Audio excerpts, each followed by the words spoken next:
see sometimes the litter that comes up on the beach. That's why I want to do more. And this is why we should be talking about it, talking about what we can do, having this aspiration to say, it's not okay we treat the world the way that we do.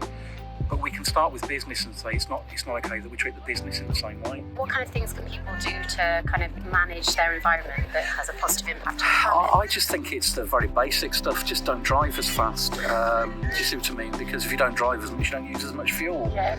Start talking about different, opportunities for different fuel, and start to look at, let's look at the ultra low emission zones, and start to turn off your lights. Does that make sense? And start, every time you replace something, replace it with something that's more environmentally friendly. Yeah, so your materials and your tech, and look exactly at everything. That. And as every time you do something, say, is there an environmentally friendly alternative? Mm-hmm. And it's not about earning off it. This is about doing the right thing, because in 50 years' time it will pay off. Do you think that if businesses invest in that training, is that enough? Does it stop with the training?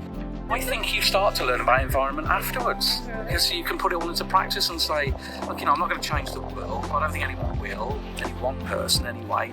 But then you start to go, well, now I've got loads of ideas. I want to work here. Yeah. I think you can only go so far with it. Nothing's a failure. If you turn off the lights and save 50 quid on your electricity bill, that's £50 saved that you can put to something else in the business. And we're starting to get the facilities to make all these things work now, and I think it's just time. We shouldn't stop, and the urgency is just because if we're not doing something now that's going to have a positive change, then we're going to have to wait all those years when we do eventually start. Does that make sense? Because there's not going to be an immediate payback. Change comes about because of the people you have in your company.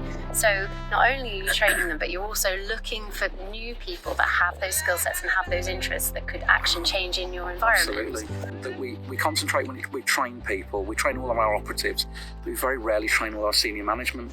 So we need to see the leaders doing these kind of courses, not just the staff, because they're the people that need to see the urgency, see the opportunity.